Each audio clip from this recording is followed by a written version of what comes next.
Um capítulo à parte.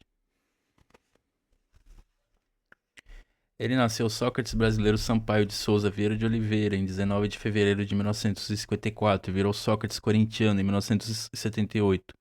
Escrever sobre ele não é fácil e não é difícil, mas ninguém melhor do que o próprio para contar sobre si mesmo, o que merece um capítulo exclusivo. É só ler. Jogar no Corinthians é uma experiência única. Falo com o conhecimento de quem defendeu também o Flamengo, um clube muito mais nacional que o Corinthians. Embora não tenha no Rio o volume que a torcida corintiana tem em São Paulo. A torcida do Corinthians vai atrás, não desgruda, fica colada. Até hoje, mais de 10 anos depois de ter saído do Corinthians, sou tratado como ídolo. Sou requisitado, acarinhado. É uma coisa emocionante. Comparar o que é jogar no Corinthians e no Flamengo é mais ou menos como querer ter orgasmos múltiplos com a mesma potência de um único orgasmo. Não dá, né? Ter vários orgasmos é sem dúvida ótimo. Mas de todo jeito é uma divisão do potencial energético que pode. Que é uma divisão do potencial energético que alguém pode ter. Ao passo que ter um orgasmo só, com toda a energia concentrada naquilo, é como uma bomba atômica. Pô, o Corinthians é isso. Quando cheguei ao Parque São Jorge, eu disse com absoluta frieza que não era corintiano, que era até anticorintiano. Hoje, com a carreira encerrada, digo com a mesma tranquilidade que sou corintiano até morrer. Eu que sempre digo que não mudaria nada em minha carreira, se pudesse começar tudo outra vez, talvez na verdade mudasse uma coisa, algo totalmente inviável, mas enfim, se pudesse eu gostaria de ter nascido no Parque São Jorge, porque a torcida faz isso com você. Ela vai com você até o banheiro, é uma coisa de louco. Já vi moleque mudar de time só com a visão do que a torcida corintiana é capaz de fazer no estádio. Durante todo o tempo em que joguei no Corinthians, eu tinha de administrar minha emoção, não me deixar levar pela massa. Se você entrar na dela, você está perdido, porque é pura paixão. O torcedor é movido pela paixão e não faz a menor ideia do que esteja acontecendo dentro do campo. Ao contrário, eu acho que o grande mérito que tive como jogador foi usar essa paixão de forma positiva e usar direito a torcida. Acho que nisso ninguém foi igual a mim. Por exemplo, eu nunca fui um jogador tão bom como o Rivelino, mas no Corinthians eu joguei mais que ele. Eu fazia a torcida pensar. Ela chorava, ela sorria, ela gritava, batia, mas sobretudo pensava. Nós fazíamos a torcida pensar. A gente trocava informações.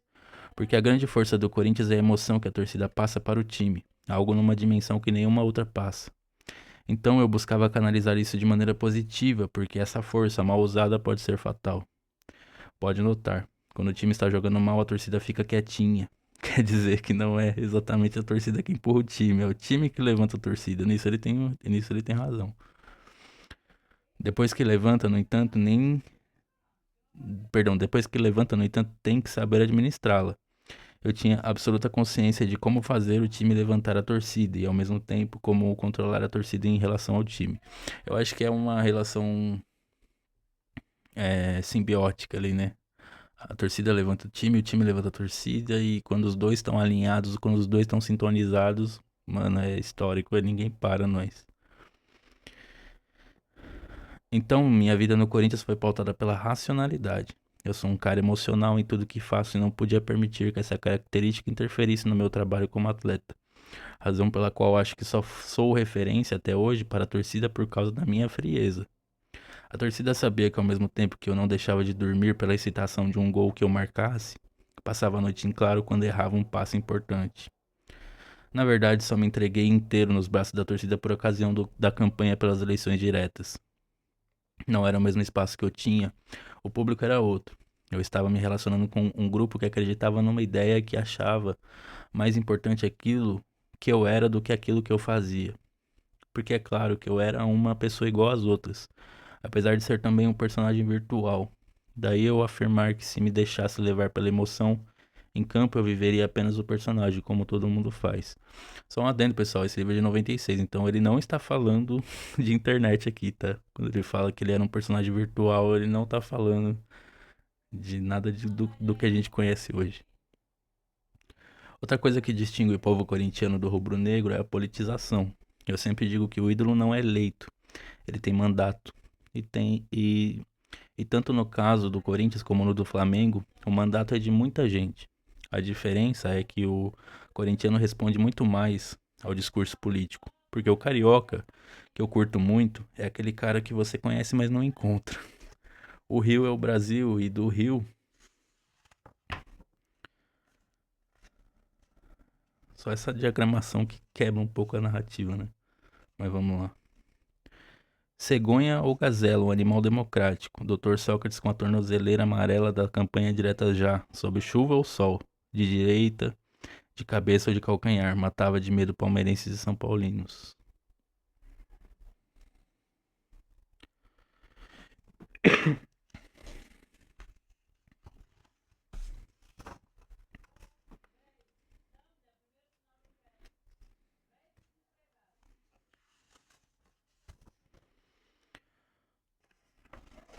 Deixa eu ver aqui. O Rio é o Brasil e do Rio pra baixo é a Europa. Não sei dizer o que é melhor ou pior, e não esqueça que sou do Pará. Mas sei que em São Paulo as pessoas procuram você, são mais próximas. Nossa, é interessante ele falar isso, né? Que eu não tenho essa percepção de São Paulo. É claro que alguém poderá dizer que a diferença que sinto está muito mais relacionada ao fato de que passei 6 anos no Corinthians e no auge, e apenas 1 ano e meio no Flamengo, já em final de carreira. Mas o fato é que o respeito do torcedor paulista em geral é diferente. Eu sou respeitado por todos. Virei corintiano jogando pelo Corinthians, e é evidente que a nossa democracia corintiana não teve a ver com isso. É evidente que a nossa democracia corintiana não teve a ver com isso. Não era só eu, era a democracia que estava em jogo, éramos nós contra o resto. A tal ponto que fomos bicampeões paulistas em 1982-83 com um time inferior ao do São Paulo. Podíamos ter perdido, mas era difícil perder, porque quando você junta dois amantes que não tem quem destrua isso. Perdão, porque quando você junta dois amantes não tem quem destrua isso. Ele tá falando da torcida e do time.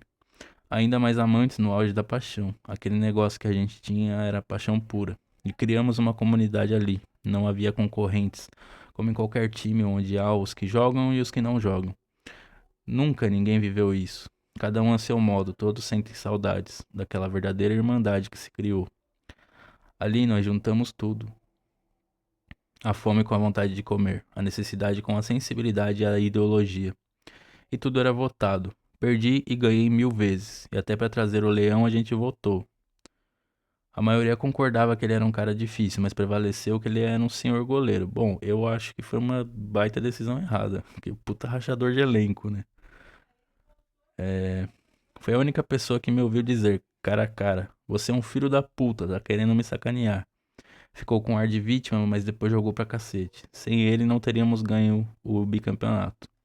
Para sintetizar, se é que é possível sintetizar, eu sei que nunca vivi nada parecido. Eu nunca me senti tão à vontade em qualquer ambiente como naqueles 2 anos da democracia corintiana. Foi uma coisa especial, o sonho que todo mundo tem. Sabe aquela coisa de estar apaixonado o tempo todo? É lindo, pô.